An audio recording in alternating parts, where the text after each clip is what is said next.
नमस्ते, आप सभी का स्वागत है आज के इस कार्यक्रम में। और आज हम करेंगे चुनावी परिचर्चा 2024 के आम चुनावों की। और जो मुख्य विषय हैं वो ये है कि बिहार में, आंध्र में, तमिलनाडु में, महाराष्ट्र में तो एनडीए का जो गठबंधन है वो फाइनल हो चुका है। केजरी बाबू जो हैं जेल जाने की तैयारी कर रहे हैं। और उत्तर प्रदेश से हमारे भाई बहन जो हैं वो अपना लोटा डोरी लेके भाग चुके हैं। हमारे साथ हैं आज हर्ष कुमार जी। स्वागत है आपका हर्ष जी। नमस्कार, धन्यवाद। तो सबसे पहले तो यही से आरंभ करते हैं कि साहब ये अपना लोटा डोरी लेके भाग क्यों निकले। और मैंने अभी अभी देखा कि अखिलेश जी जो हैं वो अप्रोच कर रहे हैं कि भाई अमेठी से चुनाव लड़ो, नहीं तो हमारा सारा नैरेटिव खराब हो जाएगा। अखिलेश यादव क्या अप्रोच करेंगे? अखिलेश यादव तो ममता बनर्जी को टिकट दे रहे हैं, यहाँ से टीएमसी के टिकट दे रहे हैं भदोही की सीट से। तो अखिलेश यादव तो खैर क्या अप्रोच करेंगे। अखिलेश यादव की तो स्थिति ऐसी लग रही है कि होता है ना कि घर में कोई ऐसा प्रोग्राम फंक्शन हो कि आपके पास 10-5 लोग घर के होने चाहिए किसी भी कार्यक्रम को अरेंज कराने के लिए। इन्हें तो ढूंढने से वो भी नहीं मिल रहे हैं, दरी बिछाने वाले भी। तो ये कैंडिडेट कहां से लाएंगे? मुझे लग रहा है कि कैंडिडेट का जो क्राइसिस है। और दूसरा, पहले क्या होता था कि जब यूपी में सपा और बसपा बिल्कुल ऊपर रहती थी और पावर में रहती थी, शक्ति का जो केंद्र था यही था, बीजेपी बाहर थी, तो उस समय क्या था कि उस समय लोग पैसा लेकर पहुंच जाते थे सपा का टिकट लेने के लिए। सबको लगता था कि यार हारे या जीते तो 1 और 2 पे तो रहेंगे ही। लेकिन यहां तो जब आदमी को ये उम्मीद है कि मुझे टिकट हारना ही हारना है, तो कोई टिकट ही लेने के लिए नहीं आ रहा है। अब कहने के लिए उन्होंने 17 सीट उन्हें दे दी कांग्रेस वालों को, उनके पास कहां कैंडिडेट है? अखिलेश यादव के पास गिनी हुई 5-7 सीटें हैं। बताइए, मेरठ जैसी सीट से पता नहीं किसको टिकट दे दिया, ये पता ही नहीं है लोगों को। वहीं ढूंढ रहे हैं लोग कि यार ये किसे टिकट दे दिया, किसको जबकि दिया इनके है? पास वहां वो एडवोकेट साहब हैं, एक भानु प्रताप, उनका नाम आया है, हाँ। तो उनको टिकट दे दिया। आपको जानता नहीं है, जबकि वहां एक अच्छा कैंडिडेट था इनके पास। अतुल प्रधान है जो सरधना से संगीत सोम को हराया था, जिसने वो बड़ा स्ट्रांग चुनाव लड़ने वाला था। और उसने बाकायदा सोशल मीडिया पर लिखकर बड़ा खेद भी जताया कि भाई चलिए मैं संघर्ष करता रहूंगा आप लोगों के लिए। तो जब आपके अपने अच्छे लोग जिन्हें आपको आगे बढ़ाना चाहिए उन्हें आप टिकट नहीं दे रहे हो, दूसरी पार्टियों वालों के लिए सीट छोड़ दे रहे हो, भले ही सामने वाले के पास कैंडिडेट है या नहीं, तो अखिलेश यादव तो हारी हुई लड़ाई लड़ रहे हैं। वो तो बहुत खराब स्थिति में है। मुझे लग रहा है कि पिछली बार की तरह जो 5 सीटें आ गई थी वो भी आएंगी या नहीं, इसका भी कोई भरोसा मुझे तो नजर नहीं आ रहा। और रही भाई बहन वाली बात, तो आप ये बताइए संजय जी, भाई बहन और अम्मा जी, ये तो 2019 के बाद से यूपी से विदा हो चुके हैं। पिछले 5 साल में है ही कहां ये? यहाँ राहुल गांधी के हारने के साथ ही विदाई तय हो गई थी। और पिछले साल भी, पिछली बार भी जब सोनिया चुनाव लड़ी थी, बड़ी बीमार थी, तबीयत खराब थी, कहां कैंपेन किया था? प्रियंका को भेजा था अपनी जगह कैंपेन करने के लिए। तो उस समय भी ये खबर थी कि सोनिया गांधी का लास्ट चुनाव है, और मेरे ख्याल में 5 साल में एक भी दिन नहीं गई है वो वहां पे रायबरेली में। तो ये तो ऑलरेडी 2019 से ही रण छोड़ हो चुके हैं गांधी परिवार वाले। तो इसलिए वहां बीजेपी प्रिपेयर है कि कोई भी कैंडिडेट आ जाए, हम रायबरेली भी जीत लेंगे, और अमेठी तो इनकी अपनी पक्की है ही। हाँ, अमेठी तो इनकी पक्की है ही। और अमेठी में तो कोई कैंडिडेट हुआ नहीं है। सबसे मजे की बात यह है कि पता चला है कि सुप्रिया श्रीनेत को कहा गया है अमेठी लड़ने के लिए। मजा आ जाएगा। सुप्रिया, मैं आपको बताऊं, कांग्रेस की तो एक लंबी लिस्ट बना सकते हैं जिन्होंने टिकट डिनाय कर दिए हैं, टिकट वापस कर दिए हैं कि हमें चुनाव नहीं लड़ने। एक लंबी चौड़ी लिस्ट है हर जगह से। अरविंदर सिंह लवली ने मना कर दिया है, अशोक गहलोत ने मना कर दिया है, कमलनाथ ने मना कर दिया है, और सचिन अभी पायलट एक ने मना कर दिया है। सचिन पायलट ने मना कर दिया है, और कई और, एक मैं भूल रहा हूं, आज उसने तो दिग्विजय अपना सिंह। टिकट, एक आज ने वो आज किसी ने टिकट वापस किया है, कहां से मैं नाम भूल रहा हूं, उसने पिता की बीमारी की वजह से अपना टिकट वापस कर दिया, कांग्रेस के एक कैंडिडेट ने। तो इसमें तो लंबी चौड़ी लिस्ट है, सबको लग रहा है कि भाई हारना तय है। कांग्रेस में तो जो लड़ने में लोग इंटरेस्टेड हैं वो साउथ में ही है, कर्नाटक में, तेलंगाना में और केरला में, वहां पे इन्हें कैंडिडेट मिल रहे हैं। बाकी और जगह कैंडिडेट ही नहीं है इनके पास चुनाव लड़ने के लिए। तो ये जब कैंडिडेट ही नहीं होगा तो फिर क्या सीन बन के सामने आएगा? अब तो ये पता चल रहा है कि शशि थरूर तक रो रहे हैं। हम्म। शशि शशि थरूर का थरूर। शशि थरूर का दरअसल क्या है कि आपको याद होगा पिछली बार जो क्या हुआ था, पिछली बार आपको याद होगा कि शशि थरूर के सामने इन्होंने किसे उतारा था, मेघालय के गवर्नर थे वो के राजशेखरन, उनसे रिजाइन कराया गया था और उन्हें भेजा गया था शशि थरूर के सामने लड़ने के लिए। लेकिन राजशेखरन भले ही वहां के रहने वाले थे, लेकिन वो मास लीडर नहीं थे, लोगों में लोकप्रियता नहीं थी। लेकिन राजीव चंद्रशेखर जो है दूसरी तरह का कैंडिडेट है। और सबसे मेन चीज है कि जो चुनाव लड़ने के लिए आजकल आवश्यकता होता है ना, मनी, इसमें राजीव चंद्रशेखर का कोई तोड़ नहीं है। उसने तो अर्नब गोस्वामी का चैनल पूरा का पूरा स्पॉन्सर कर रखा है। तो इस मामले में राजीव चंद्रशेखर का कोई तोड़ नहीं है। और पहले ही दिन मैंने उसके सोशल मीडिया पे जब वो पहुंचे टिकट मिलने के बाद, तो जिस तरीके से उन्होंने पब्लिक मीटिंग की है और बीजेपी के कार्यकर्ता उनके साथ जुट रहे हैं, तो लोगों को लग रहा है कि हाँ यार, इस बार बीजेपी ने किसी ठीक कैंडिडेट को टिकट दिया है। और ऑलरेडी एक सिटिंग पार्लियामेंट, मतलब कहना चाहिए कि राज्यसभा के सांसद तो हैं ही, और साथ ही साथ अभी तो मोदी जी की सरकार में मंत्री भी हैं और ठीक ठाक मंत्रालय उन्हें मिला हुआ है। तो जनता का भी थोड़ा सा माइंड मेकअप हो जाता है कि यार क्यों ना इस बार इस आदमी को आजमा लिया जाए, अपनी भाषा भी बोलना जानता है, अपने इलाके से आता है। तो शशि थरूर की हालत तो खराब होनी है, और शशि थरूर की तो हालत खराब होने में सबसे ज्यादा खुश ये अपने खड़गे और राहुल गांधी ही होंगे। चले चले थे अध्यक्ष बनने। लेकिन साहब, हालत तो राहुल गांधी की भी खराब हो रही। हाँ, राहुल गांधी की खराब तो है, लेकिन संजय जी एक बात और भी बताऊं मैं आपको, इस देश में राहुल गांधी के लिए वायनाड से सुरक्षित सीट है भी नहीं, आपको ही बता दूं। लेकिन वायनाड से उनकी समस्या आ गई है, क्योंकि वो एनी राजा को जो खड़ा कर दिया है और लेफ्ट ने कहा है कि साहब इस बार हम पूरे दमखम से लड़ेंगे। और वहां जो उनकी जो की थी वो ये था कि साहब की मुस्लिम लीग वाले 55% वोट वो मानते थे माइनॉरिटी का हमारा पक्का है, और लेफ्ट वालों का जो वोट था वो लेफ्ट वालों ने भी उनको मदद की थी। तो वहाँ 28% मुस्लिम है, 27% वहाँ पे, 27 या 26% वहाँ पे क्रिश्चियंस है। क्रिश्चियन है। हाँ। अब वो क्रिश्चियंस के लिए तो उन्होंने एनी राजा खड़ी कर दी। वो क्रिश्चियन है और लेफ्ट जो है वो कह रहा है कि हम पूरी ताकत से लड़ेंगे, तो समस्या तो आ गई ना। हाँ बिल्कुल साहिब, और वो मुस्लिम लीग वाले भी कहीं ऐसा ना हो कि वो भी अलग हो जाएं। अभी उनका भी पता नहीं है कि वो किधर हैं, एलडीएफ में है, यूडीएफ में, उनका भी क्लियर नहीं हो पा रहा है। मुस्लिम लीग वाले भी बार्गेन कर रहे हैं, 4-4, 5-5 सीटें मांग रहे हैं वहां पे, ये भी तो है। वो तो ऐतिहासिक रूप से तो वो सदैव यूडीएफ में रहे हैं। हाँ, मतलब ये भी कांग्रेस की अचीवमेंट हो सकती है कि वो मुस्लिम लीग जिसने भारत का विभाजन कराया, उसी मुस्लिम लीग को बाद में उन्होंने अपना यूडीएफ बना के उसको पार्टनर बना लिया, और वो मुस्लिम लीग जो है इनके बहुत सारे निर्णयों को प्रभावित करती है। बिल्कुल सही बात है। और अभी इसीलिए अभी हम बात कर रहे थे शशि थरूर की, तो पता नहीं, मेरे तो ध्यान नहीं पड़ता क्या शशि थरूर का टिकट डिक्लेयर हुआ है कि नहीं अभी। शशि थरूर का टिकट तो डिक्लेयर हो गया, टिकट डिक्लेयर हो गया है। वो वहां से लड़ रहे हैं और वो कंप्लेंट कर रहे हैं कि ये सीपीआई वाले गुंडे जो हैं हमारे वर्कर्स को मार रहे हैं। अच्छा अच्छा अच्छा अच्छा। कि लेफ्ट के गुंडे जो हैं वो हमको मार रहे हैं, लेफ्ट जो है वो ठीक काम नहीं कर रही है, वो लेफ्ट को लगातार क्रिटिसाइज कर रहे हैं और लेफ्ट उनका मजाक उड़ा रहा है। अच्छा, वो बीजेपी को वो टारगेट नहीं बना के चल रहे वो। पिछली बार आपको याद हो, पिछली बार जब जो चुनाव हुआ था उसमें आखिरी मोमेंट पे लेफ्ट ने अपने वोट इनको ट्रांसफर किए थे। इस बार लेफ्ट कह रहा है कि हम अब वोट अपने ट्रांसफर नहीं करेंगे इस पिछली बार। सही बात है। हाँ, लेफ्ट वाले भी चाह रहे हैं दरअसल। देखिए, लेफ्ट वालों के लिए बड़ा झटका है कि सरकार बना ले रहे हैं और साहब लोकसभा में हार जा रहे हैं। लेफ्ट वालों के लिए भी दिक्कत है। लेफ्ट का तो पूरे इंडिया में जो सर्वाइवल है वो केरल पे टिका हुआ है। यहां नहीं जीतेंगे तो और कहां जीतेंगे, और यहां क्यों कांग्रेस वालों को जितवाएं भाई, क्या फायदा है कांग्रेस वालों को जितवाने से, क्योंकि मेन राइवल है वो तो उनके, तो उससे क्यों जितवाएंगे। भले ही बीजेपी जीत जाए कहीं एक आध सीट पे, तो कांग्रेस वाले क्यों जीतें। तो कैंडिडेट तो उतरेंगे और वो तकड़ा होगा वहां पे मुकाबला।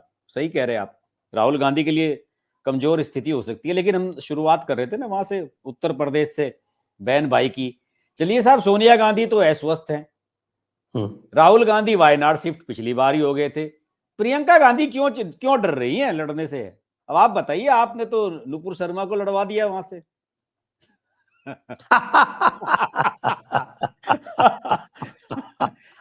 भाई अब ये तो जो अब तो बिल्कुल भी नहीं जाएगी प्रियंका। बीजेपी आईटी सेल वाले ही खबर फैला रहे थे, तो हमने तो उसको वहीं से पकड़ा। हमने कोई नई खबर तो कहीं से निकाली नहीं अपनी, आप देख लीजिए।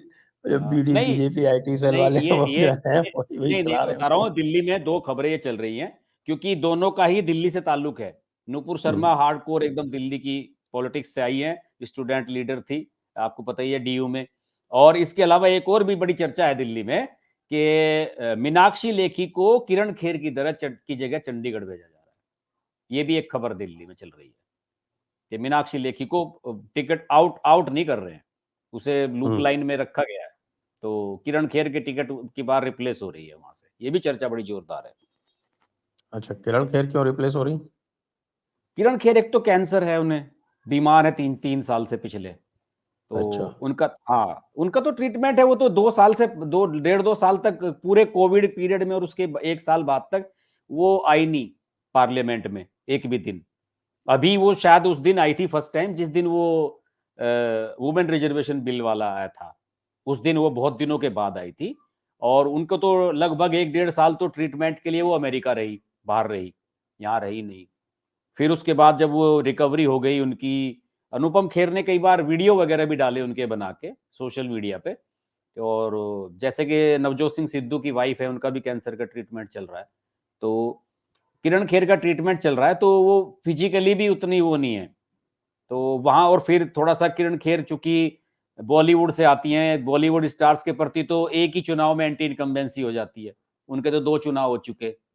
तो पार्टी चाहती है कि किसी ऐसे फेस को लाया जाए जो या तो महिला हो या कोई यंग हो, कोई सेलिब्रिटी हो, क्योंकि चंडीगढ़ यूनियन टेरिटरी है, तो वहां पे शहरी सीट है, तो वहां पे कुछ इस तरह के फेस हैं। तो सुनने में आया है, क्योंकि अभी सिविल सोसाइटी के कुछ प्रोग्राम थे 1 2 दिन पहले, तो पंजाब में उनमें मीनाक्षी लेखी उसमें गेस्ट थी, उन्हें वहां स्पीच देने के लिए बुलाया गया था, कई कार्यक्रम थे वहां पे, तो उसमें एक्टिव दिखाई दी वो, जैसे कि आपके यहाँ उसमें झालावाड़ वगैरह भी गई थी अभी मीनाक्षी लेखी।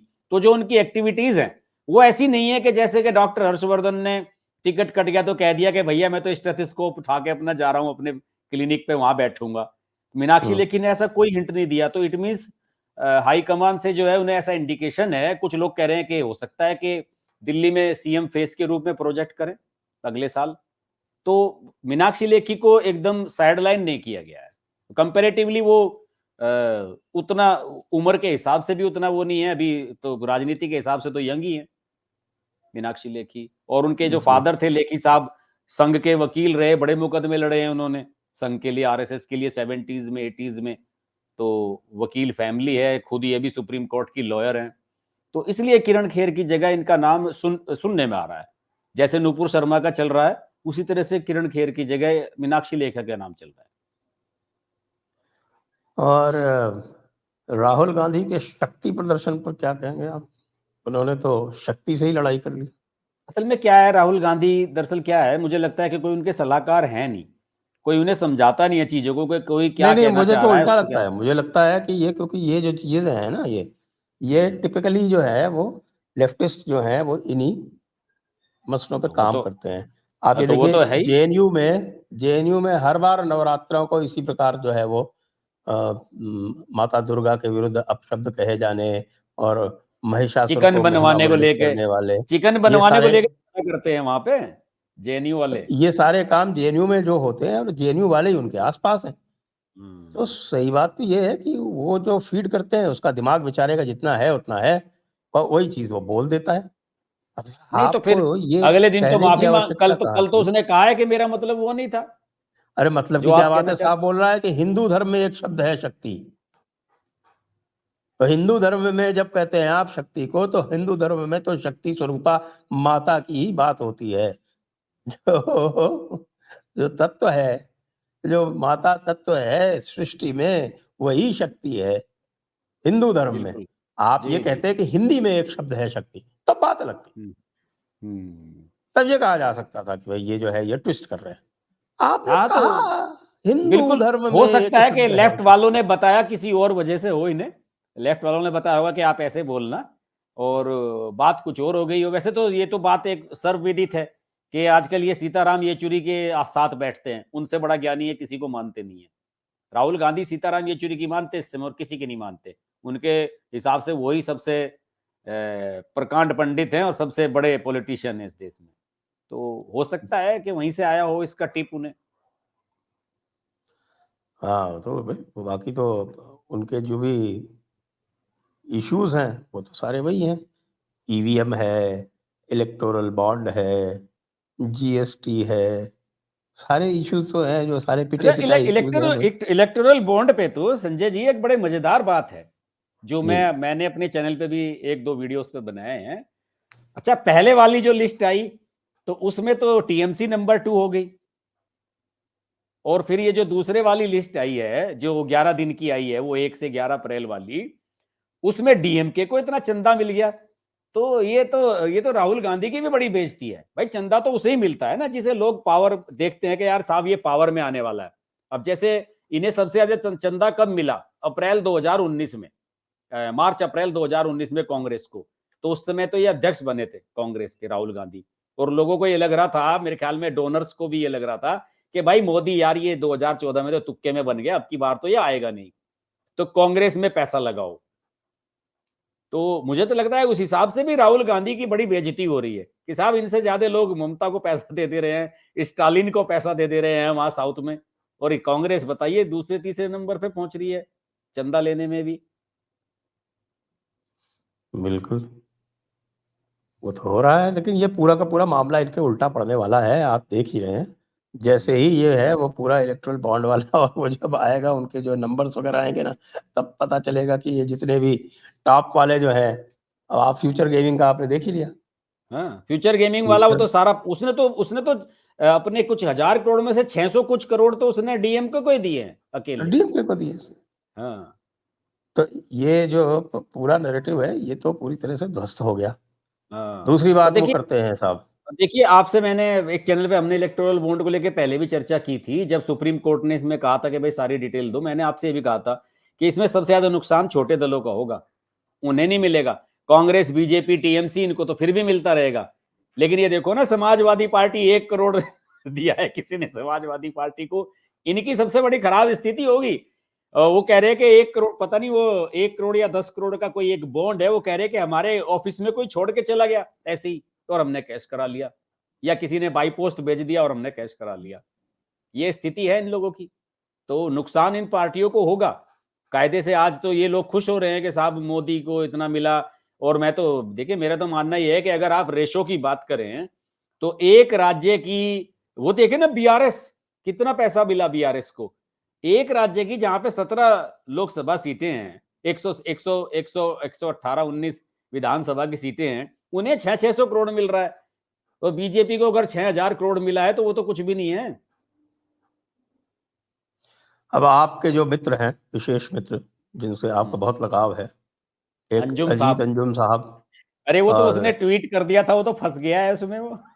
दूसरे हमारे सत्य हिंदी वाले, सत्य हिंदी आशुतोष। वाले जो असत्य भाषी हमारे हाँ जी। आशुतोष जी। आप हम्म, जरा उनकी स्थिति देखिए। हम्म, मैं आपको अजीत अंजुम के पिछले 2 दिन के आपको हेडलाइंस बताता हूँ। हम्म, ईवीएम हैकिंग पर झूठ बोल रहा है आयोग, अजीत अंजुम। फिर मोदी पर राहुल के तीखे वार, भ्रष्टाचार से लेकर ईवीएम पर घेरा, शक्ति का नाम नहीं लिया यहाँ। हम्म, फिर ईवीएम टैंपरिंग पर मुख्य चुनाव आयुक्त के दावे का प्रशांत भूषण ने यूं दिया जवाब। फिर सुनिए, पूर्व चीफ जस्टिस ने चुनावी बॉन्ड पर क्यों की एक्सपर्ट कमेटी की मांग। सीजेआई चंद्रचूड़ ने तो आज कमाल कर दिया, शुक्रिया मी लॉर्ड। पीएम मोदी क्यों मांग रहे पाकिस्तानी से चुनाव में समर्थन। कुछ फिर भी चला जा रहे हैं, कोई लेटेस्ट सुनिए, इलॉजिकल बातें हैं इनकी। और लेटेस्ट वो इन्होंने सुनिए। वो तो 1 बस घंटे पूछिए पहले क्या मत। चलाया इन्होंने। इनको अब जो कष्ट है, वो सबसे बड़ा कष्ट है इन लोगों को, ये है कि एनडीए ने अपने सारे के सारे चुनावी गठबंधन सफलतापूर्वक कर लिए हैं। अब हाँ, कह रहे हैं मोदी की यूज एंड थ्रो वाली पॉलिटिक्स के शिकार बने चाचा भतीजे की मौज। सही। और असत्य वो हिंदी क्या बोल रहा पासवान है। पासवान के बारे में कहा होगा। वो पारस जो है ना, वो पशुपति पारस, उसके उसने पास एक इस्तीफा दे वोट दिया। नहीं है खुद का। हाँ, बिहार एनडीए में क्यों मचा है घमासान? लीजिए साहब, बिहार एनडीए में घमासान से भी इनको बहुत समस्या है। और बिहार एनडीए में सीटों का बंटवारा, नीतीश के सामने बीजेपी का सरेंडर। और अब कैसे सरेंडर हो गया? सीट तो कम मिल रही है नीतीश को, तो बीजेपी ने सरेंडर कहां कर दिया भाई? वो तो एक सीट ज्यादा ही ले रहे हैं उनसे। ये तो ऐसी बेफजूल की चीजें चलाते रहते हैं। देखिए, ये जितने भी हमारे मित्र लोग हैं, जिन्हें आप मेरा मित्र बताते हैं, इनके पास 4-5 लोग हैं जो इन्होंने पकड़ लिए हैं। आपको याद होगा कि 1 साल पहले कौन थे इनके पास? रघुराम राजन थे, सतपाल मलिक थे, योगेंद्र यादव थे। अब ये इनके लेटेस्ट जो है, इसमें ये लोग बन गए हैं। ये जो आपने अभी नाम लिया, किसका, वो प्रशांत भूषण, और 2-3 और लोग हैं इस तरह के जो इन्होंने पकड़ लिए हैं। अब सुब्रमण्यम स्वामी ने भी जो है वही रास्ता अख्तियार कर लिया है। वो कभी द वायर पे आने लगा है, कभी द प्रिंट पे, फलाना ढिमकाना, उनके इंटरव्यू लेने इन्होंने शुरू कर दिए हैं। और पहले यशवंत सिन्हा हुआ करते थे। तो ये तो अपना ढूंढते रहते हैं कि कहीं इस तरह का कोई मिल जाए जो मोदी को गाली दे दे। और जब कोई मोदी के साथ रहने वाला मिल जाता है तो इनकी बल्ले बल्ले हो जाती है कि साहब सतपाल मलिक और सुब्रमण्यम स्वामी तो लंबे समय तक मोदी के साथ रहे, तो इससे बड़ा खुश हो लेते हैं ये। और क्या करें, दिलासा ही दे रहे हैं। और आपने बात बिल्कुल सही कही है कि ये फ्रस्ट्रेशन भी है कि जितने भी कील कांटे थे इनके, इन्होंने सारे के सारे अपने दुरुस्त कर लिए हैं। और इन्होंने जितने जहां जहां पर इनके गठबंधन होने थे, सारे के सारे गठबंधन इन्होंने अपने इंटैक्ट कर लिए हैं। बिहार एकदम सेटल हो चुका है, और महाराष्ट्र सेटल हो चुका है। महाराष्ट्र में तो शायद मुझे लग रहा है कि आजकल में लिस्ट भी जारी होने वाली है महाराष्ट्र की, तो दिक्कत तो नहीं है। और आंध्र प्रदेश में टीडीपी भी हो गया है, तो दिक्कत तो इनको होनी है। और क्या बनाएंगे ये वीडियो बनाने का? महाराष्ट्र में विशेष तौर से 31 सीटें जो है वो भाजपा लड़ने जा रही है। जी बिल्कुल। और 13 सीटें जो है वो शिंदे की पार्टी को मिली है। और 4 सीटें जो हैं वो मिली है अजीत भतीजे को मिली है, भतीजे पवार को मिली है। बिल्कुल। तो ये भी बहुत मुझे लगता है लाभकारी है भारतीय जनता पार्टी के लिए। अत्यंत लाभकारी सौदा है ये। बिल्कुल सही बात है। और वहां देखे ना, वो एमबीए वाले क्या कह रहे हैं, ठाकरे ये कह रहा है कि सबसे ज्यादा 22 सीटें तो मैं लड़ूंगा, कांग्रेस को 16 दूंगा और एनसीपी को 10 दूंगा, शरद पवार वाली को। और कांग्रेस ये कह रही है कि नहीं साहब, हम 18 लड़ेंगे, तुम अपनी 2 सीटें और कम करो। और ये भी है, उन्होंने कांग्रेस वाले कह रहे हैं कि जो सीटें आप हमें दे रहे हो वो बुरी तरीके से पिछली बार हारी हुई सीटें हैं। जैसे वो वहां से लड़ी थी, कहां से, मुंबई नॉर्थ वाली, वो जो उर्मिला मातोंडकर लड़ी थी पिछली बार गोपाल शेट्टी के सामने, 4,65,000 से हारी थी वो। वहां सारे गुजराती मारवाड़ी कहते रहते हैं। तो इन्होंने कह दिया कि साहब ये वाली सीट हमने आपको दी, कांग्रेस को। कांग्रेस कह रही है कि यार सारी हारने वाली हमें दी जा रहे हो, जहां पे चांसेस हैं वो अपने आप ले रहे हो। तुम्हारी तो मेन पार्टी है, शिवसेना का तो मेन गढ़ मुंबई है, मुंबई की सीटों पे तुम लड़ो, हमें दो इधर की, गांव देहात की, बाहर की, रूरल की। तो उधर उधर उथल पुथल की स्थिति है। एनडीए वाले तो खैर सेटल हो चुके हैं, जहां तक मुझे लग रहा है टिकट डिक्लेयर होना बाकी है। बिल्कुल बिल्कुल बिल्कुल। और साथ में ये तो आंध्रा का भी सेटल कर लिया, तमिलनाडु का सेटल करना बहुत बड़ा एक गेम चेंजर है। हाँ, इसमें संजय जी एक चीज और मुझे समझ में नहीं आई, तमिलनाडु का चुनाव फर्स्ट राउंड में क्यों रखा है इन्होंने 19 अप्रैल को? तमिलनाडु का चुनाव फर्स्ट राउंड में क्यों रखा है? अब ये तो साहब इलेक्शन कमीशन के दुनिया भर के कैलकुलेशन होते हैं, उसमें क्या रखा है इन्होंने, उसमें मुझे नहीं लगता। नहीं कैलकुलेशन नहीं है इसमें। जैसे कि मैं देख रहा हूं कि लगभग पिछले 2 महीने से मोदी जी साउथ में ही घूम रहे हैं, राम मंदिर के समय से ही। तो मुझे लगता है कि इसमें सरकार की तरफ से भी कुछ इंडिकेशन होगा। ये सरकार से पूछे बिना तो हो नहीं सकती ना चीजें।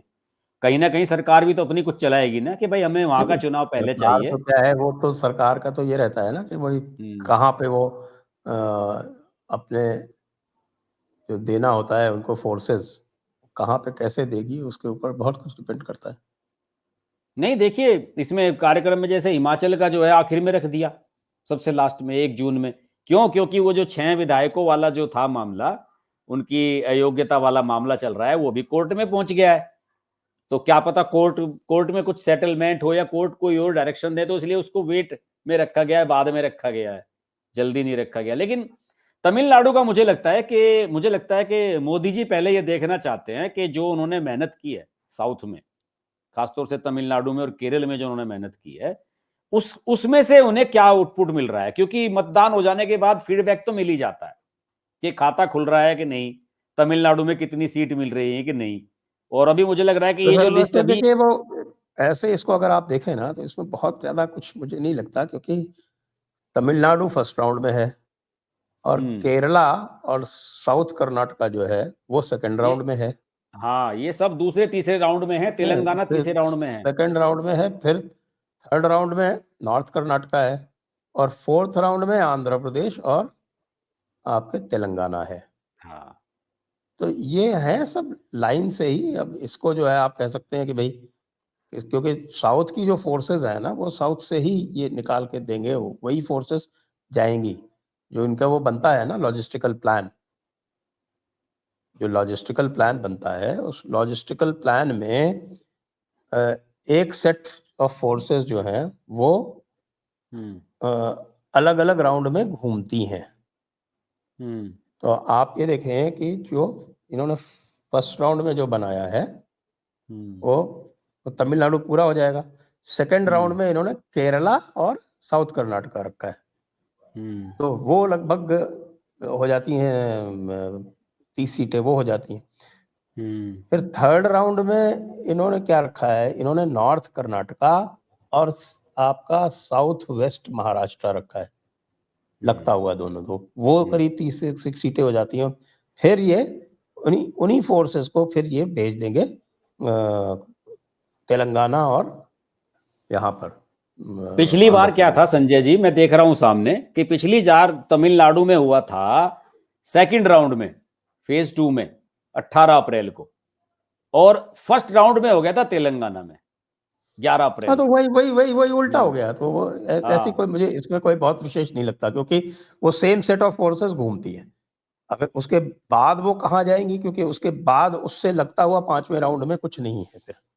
तो फिर 5वें राउंड में फिर उसके बाद जो है वो लगता हुआ फिर बॉम्बे और उसके आसपास का जो एरिया है उसकी करीब 20 सीटें वो ले रहे हैं।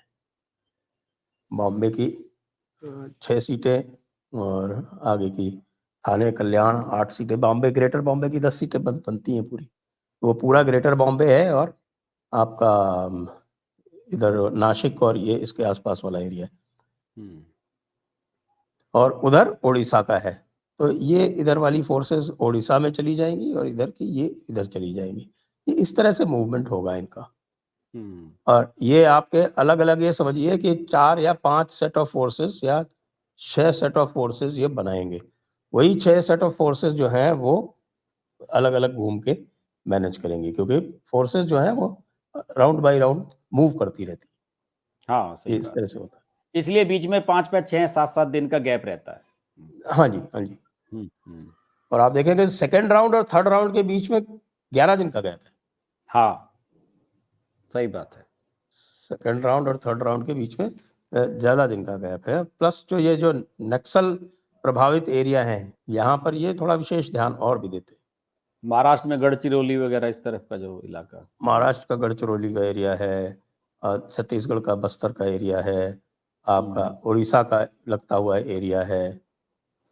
तो ये सब जो है ये अलग अलग इसको ये करते हैं जी। तो गढ़चिरौली वाला जो एरिया है वो पहले राउंड में है। आप ये सॉरी बस्तर का इधर जो है वो ये लगता हुआ एरिया, और गढ़चिरौली वाला एरिया ये नक्सल प्रभावित एरिया एमपी के, महाराष्ट्र के और बस्तर के, ये पहले राउंड में है। पिछली बार भी अभी छत्तीसगढ़ के विधानसभा चुनाव में भी ये जो नक्सल वाला इलाका था, ये सारे पहले राउंड में ही कर दिया था इन्होंने। तो ये इस प्रकार से चलेगा। सबसे जो मुझे जब सबसे आश्चर्य ये होता है कि जैसे मैंने भी आपको कहा कि तमिलनाडु और आंध्रा का जो अलायंस सिक्योर किया है, वो ये दिखाता है कि पूरा का पूरा जो आपका नॉन कांग्रेस जो दुनिया है वो ये मान गई है कि आएगा तो मोदी ही। हाँ, आप वो ये मोदी के देखें साथ चलने में ही भला है। जिस तरह से पीएमके जो है, पीएमके 6% वोट कमांड करती है, विशेषकर नॉर्थ तमिलनाडु में। तो वो लगातार एडीएमके से, अन्ना डीएमके से और भारतीय जनता पार्टी से नेगोशिएशन में थी, लेकिन अंततः उसने तय किया कि भाई हम बीजेपी के साथ जाएंगे। अब आप ये देखिए कि एडीएमके को अब टच करने वाला कोई नहीं, अब खाली एक डीएमडीके रह गई है, वो भी शायद इधर ही आ जाएगी। तो फिर तो आप देखिए कि एडीएमके समाप्त होने वाली। सही बात। और उसके बाद जो है भारतीय जनता पार्टी सेकंड पोल बनके अगर उभरेगी तो आप 2026 में ही कमाल देख सकते। बिल्कुल सही बात है। और ये आप मैं तो सबसे ज्यादा चीजें किस पे देखता हूँ, मेरे तो ये कमल हसन पे बड़ी नजर रहती है। ये जो राहुल गांधी के साथ यात्रा वात्रा में चल रहा था, बताइए कमल हसन में इतनी भी हिम्मत नहीं है कि चुनाव लड़ सके। ये एमएलए का चुनाव हार चुका है कमल हसन, और अब ये सुनने में आ रहा है कि इसे राज्यसभा का आश्वासन मिला है कि आपको राज्यसभा से भेज देंगे। डीएमके ने कहा है, स्टालिन ने, कि तुम्हें राज्यसभा से भिजवा देंगे। कितनी खराब हालत है इन लोगों की, कहने के लिए इतने बड़े सुपरस्टार हैं, क्राउड इनके पीछे हैं, इनके नाम के मंदिर बने हुए हैं, ये हाल है इनका।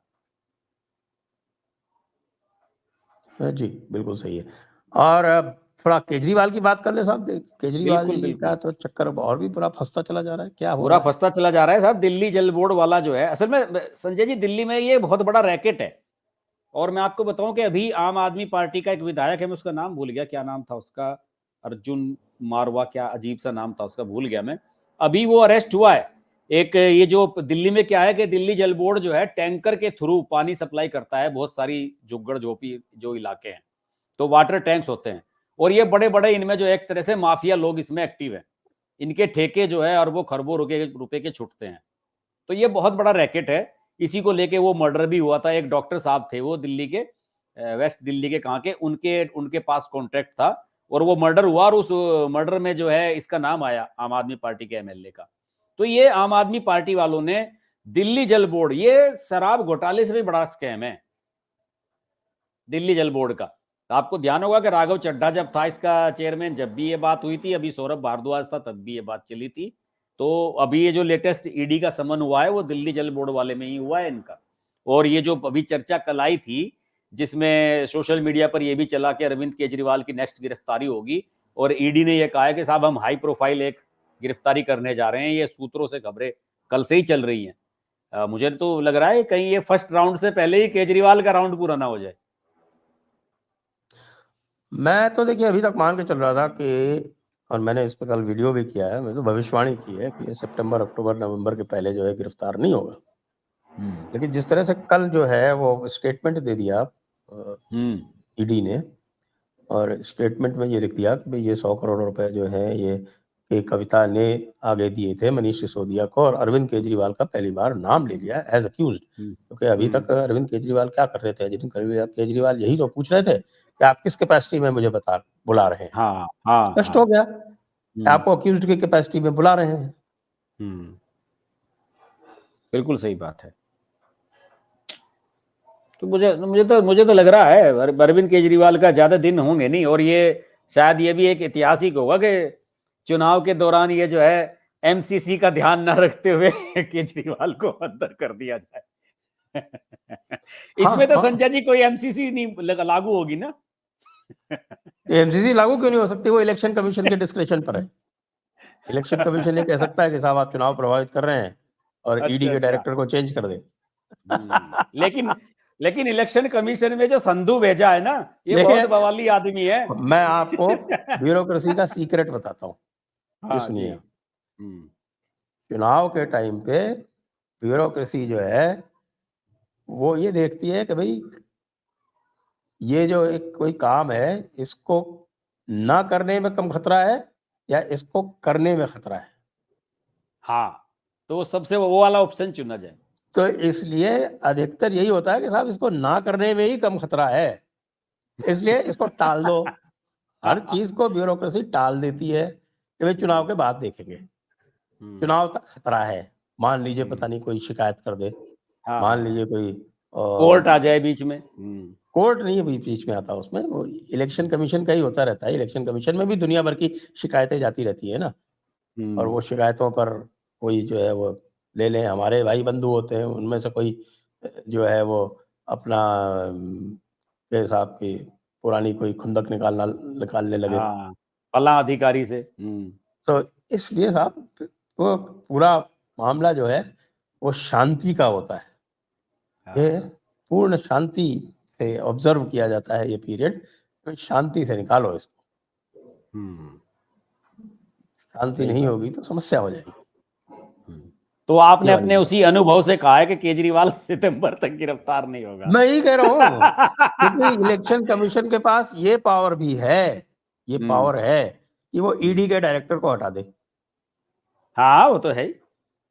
चुनाव के समय तो बहुत पावर है, फिर तो उसे कहीं चैलेंज भी नहीं कर सकते आप। ईडी का डायरेक्टर जो है वो चुनाव को प्रभावित करने का प्रयास कर रहा है केजरीवाल को गिरफ्तार करके, इसलिए इसको हटा दो।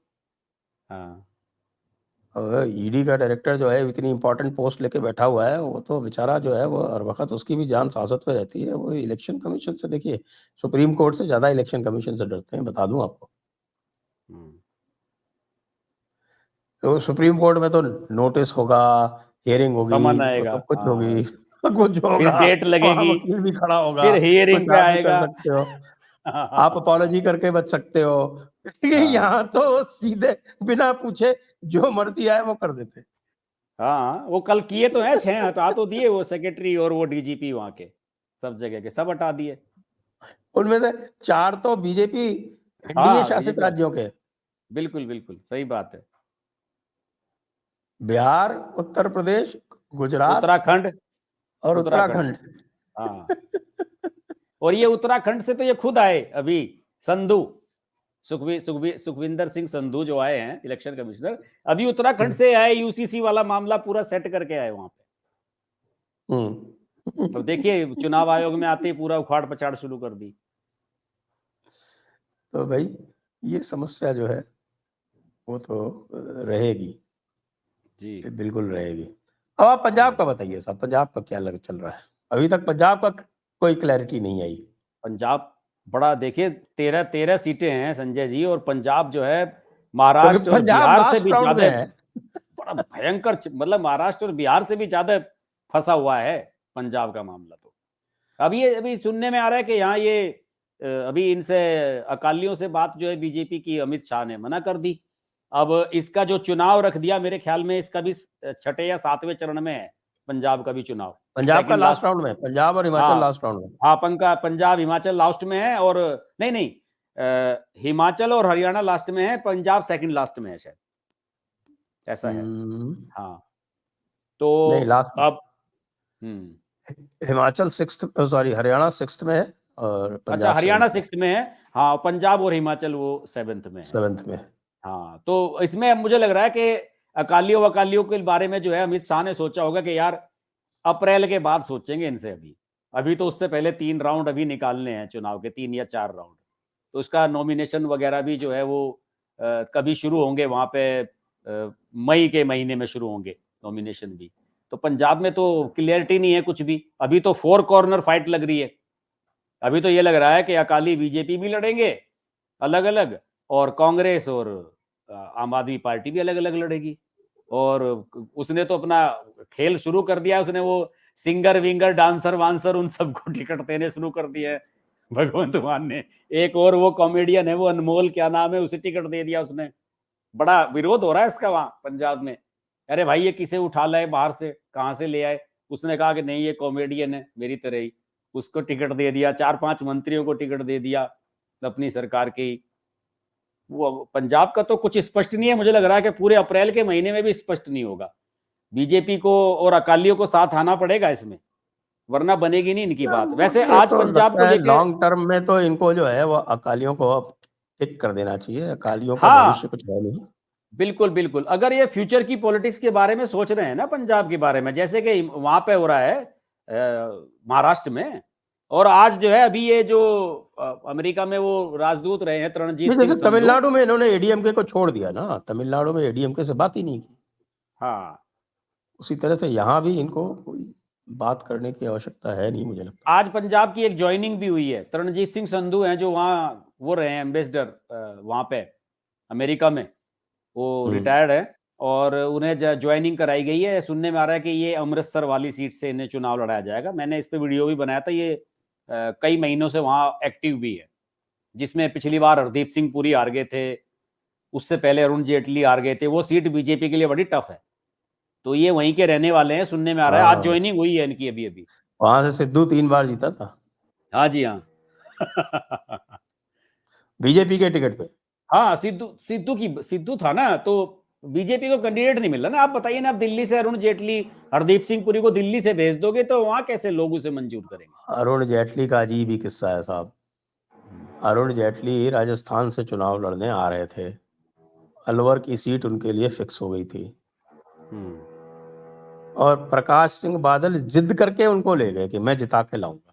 हाँ, यही कहा जाता है कि बादल साहब ने वायदा किया था कि हम जो है तो जिता जिद देंगे। करके ले गए थे, नहीं आप उधर से लड़ो, आप अमृतसर से लड़ो। अरे और वहां पे वो क्या पता हुआ नहीं था क्या फिर? सोच के चले वहां गए। वहां कैप्टन ने कहा कि मैं देखता हूं कैसे जीतने देते हैं। वहां कैप्टन खुद उतर गया था सामने। कैप्टन से तो तो हारे थे ये जेटली। एक्चुअली पंजाब में जो कैप्टन जो है ना, वो विरोध कर रहा है इस अकालियों को साथ में लेने का। हाँ, वो तो करेंगे ही। कैप्टन विरोध कर रहा अकालियों ने है इनके और मोर्चा पूरा खोल के रखा था। वो जो बेअदबी वाला मामला था, वो लगातार 4-5 साल सुखबीर सिंह बादल खूब चिल्लाता रहा था उस पे। तो ये तो एक दूसरे वहां पे लोकल राइवल तो ये है ही। नहीं, वो बीजेपी वालों अमरिंदर सिंह का जो विरोध है वो राष्ट्रवादी विरोध है। अमरिंदर सिंह राष्ट्रवादी व्यक्ति है हाँ, राष्ट्रवादी आदमी है। और वो ये फौजी आदमी खालिस्तानी है। तमाशा जो कुछ भी करते हैं ये सब करते हैं अकाली। और यदि बीजेपी भी राष्ट्रवाद को पोषित करना चाहती है तो उसे अकालियों को बिल्कुल टच करना ही नहीं चाहिए। हाँ, सही बात है। वरना क्या होगा कि इन्हें साथ लेने से एक बार फिर इन्हें फिर ताकत मिल जाएगी। वो होता है ना कि जैसे उभर जाती है कि साहब वहां पे कांग्रेस को मौका, जैसे उड़ीसा में बीजू जनता दल के साथ जा रहे हैं तो कांग्रेस को मौका मिल जाएगा ऑटोमेटिकली, तो फायदा हो जाएगा वहां। तो कई दफा क्या होता है, जैसे तेजस्वी लालू प्रसाद यादव की पार्टी क्यों उभर गई? अभी 2-2.5 साल सरकार चल गई उनके साथ नीतीश कुमार की, तो तेजस्वी में जान पड़ गई। वरना बाहर रहते तो कोई पूछता भी नहीं, संगठन भी खत्म हो जाता। तो आइए फिर आज की चर्चा को हम यहीं विराम देते हैं। जी, आप सभी दर्शकों को बहुत बहुत धन्यवाद, हर्ष जी को बहुत बहुत धन्यवाद। जय हिंद, जय भारत, वंदे मातरम। नमस्कार।